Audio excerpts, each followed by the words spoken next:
Pada video pembelajaran kali ini, saya akan membahas mengenai energi alternatif. Energi alternatif merupakan energi yang terbarukan yang berupa semua energi yang dapat digunakan dengan tujuan menggantikan bahan bakar konvensional. Adapun beberapa sumber energi alternatif yang akan dibahas dalam video pembelajaran kali ini diantaranya energi matahari, energi angin,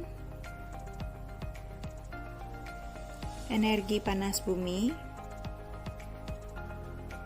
energi gelombang air, dan terakhir, energi biomasa. Berikut penjelasannya. Yang pertama, kita mulai dengan materi energi matahari. Matahari merupakan sumber energi yang terbesar dan tak terbatas jumlahnya. Sebagai sumber energi alternatif, matahari dapat dimanfaatkan baik bagi manusia maupun bagi tumbuhan. Di antaranya sebagai sumber pembangkit listrik, membantu pembentukan vitamin D pada tubuh, membantu proses fotosintesis pada tumbuhan, membantu proses pembuatan garam, serta mengeringkan benda yang basah, misalnya pakaian maupun ikan. Cahaya atau energi dari matahari dapat dimanfaatkan sebagai pembangkit listrik tenaga surya.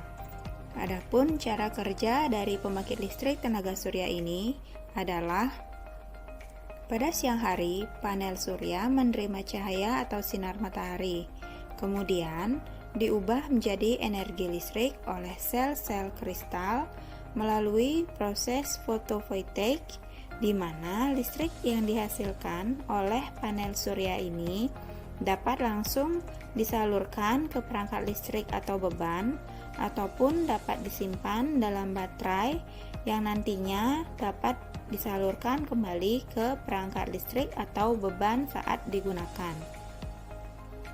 Nah, bagaimana cara kerja pembangkit listrik tenaga surya pada malam hari yang notabene tidak mendapat cahaya matahari? Pada malam hari, di mana panel surya tidak mendapat cahaya matahari sehingga tidak dapat menghasilkan energi listrik. Listrik yang sudah terkumpul pada siang hari tersimpan dalam baterai. Nah, listrik yang tersimpan tersebut akan dapat digunakan pada malam hari untuk menyalakan perangkat listrik, misalnya lampu penerangan dan peralatan listrik lainnya.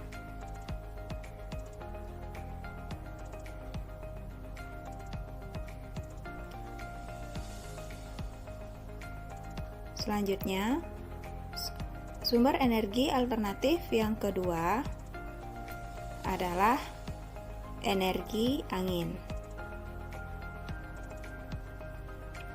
Angin merupakan udara yang bergerak.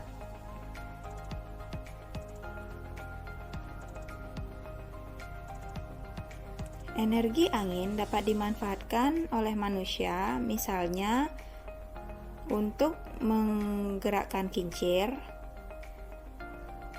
kemudian dimanfaatkan oleh nelayan untuk melaut, dan dapat dimanfaatkan untuk menerbangkan benda seperti balon udara maupun layang-layang.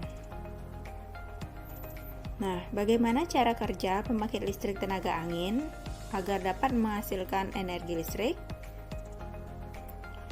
Cara kerja dari pembangkit listrik tenaga angin ini yaitu awalnya energi angin memutar turbin angin. Turbin angin ini bekerja berkebalikan dengan kipas angin. Kemudian, angin akan memutar sudut turbin, lalu diteruskan untuk memutar rotor pada generator di bagian belakang turbin angin. Generator dapat mengubah energi gerak menjadi energi listrik dengan teori medan magnetik, yaitu poros pada generator dipasang dengan material ferromagnetik permanen. Setelah itu, di sekeliling poros terdapat stator yang bentuk fisiknya adalah kumparan-kumparan kawat yang membentuk loft. Ketika poros generator mulai berputar, maka akan terjadi perubahan fluks pada stator yang akhirnya menghasilkan tegangan dan arus listrik tertentu. Tegangan atau arus listrik yang dihasilkan disalurkan melalui kabel jaringan listrik untuk nantinya dapat digunakan. Tegangan ini berupa arus AC. Energi listrik yang dihasilkan pembangkit listrik tenaga angin ini biasanya disimpan ke dalam baterai sebelum dapat dimanfaatkan untuk menghidupkan peralatan listrik. Sumber energi alternatif yang ketiga adalah energi panas bumi. Energi panas bumi adalah energi panas yang dihasilkan oleh bagian perut bumi. Energi panas ini dapat diubah menjadi energi listrik dengan pembangkit listrik energi panas bumi.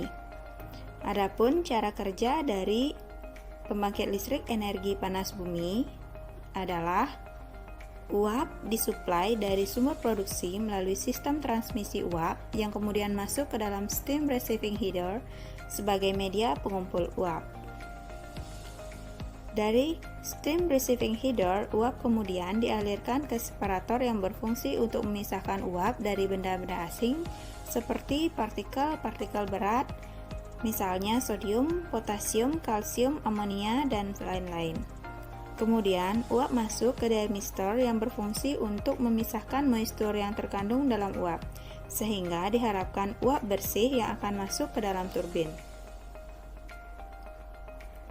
Turbin yang berputar akan memutar generator yang kemudian dapat menghasilkan energi listrik. Kemudian, uap bekas dari turbin dikondensasikan di dalam kondensor lalu masuk ke interkondensor sebagai media pendingin dan penangkap NCG dan masuk ke dalam afterkondensor kemudian dibuang ke atmosfer melalui cooling tower. Sedangkan yang berupa air dialirkan ke dalam sumur injeksi.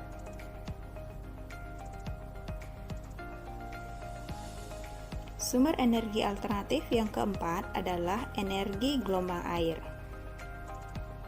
Energi gelombang merupakan pemanfaatan gelombang laut yang pasang.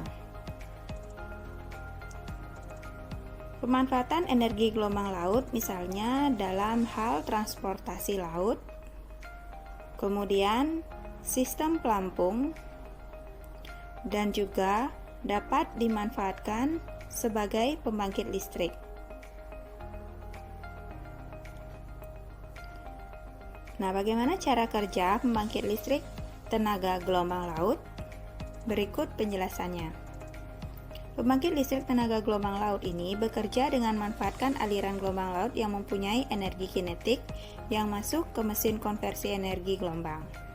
Kemudian dari mesin konversi aliran gelombang ini dialirkan menuju turbin, di mana di dalam turbin energi kinetik yang dihasilkan digunakan untuk memutar rotor. Dari perputaran rotor inilah energi mekanik kemudian disalurkan menuju generator, di mana di dalam generator energi mekanik diubah menjadi energi listrik. Dari generator ini, daya listrik yang dihasilkan akan dialirkan lagi menuju sistem transmisi atau beban. Sumber energi alternatif yang terakhir yaitu energi biomasa.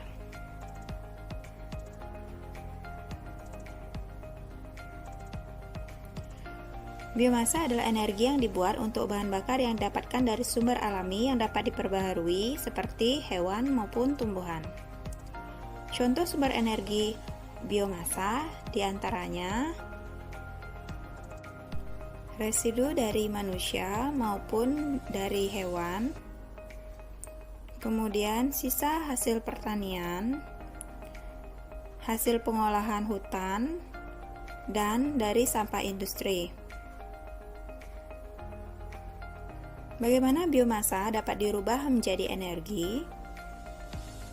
Yang pertama, biomasa padat seperti kayu dan sampah dapat dibakar langsung untuk menghasilkan panas. Yang kedua, biomasa juga dapat dikonversi menjadi gas yang disebut dengan biogas atau menjadi biofuel cair seperti etanol dan biodiesel. Bahan bakar ini kemudian dapat dibakar untuk mendapatkan energi. Yang ketiga, biogas terbentuk ketika kertas sisa makanan dan limbah perkarangan terurai di tempat pembuangan sampah dan dapat diproduksi dengan mengolah limbah dan kotoran hewan di wadah khusus yang disebut dengan digester. Yang keempat, etanol dibuat dari tanaman seperti jagung dan tebu yang difermentasi untuk menghasilkan bahan bakar etanol yang digunakan dalam kendaraan. Terakhir, yang kelima, biodiesel diproduksi dari minyak nabati dan lemak hewan yang dapat digunakan untuk kendaraan dan sebagai minyak. Nah, demikian video mengenai sumber energi alternatif. Jangan lupa klik tombol subscribe dan hidupkan lonceng notifikasinya, kemudian like, komen, serta share apabila video ini bermanfaat ya. Terima kasih.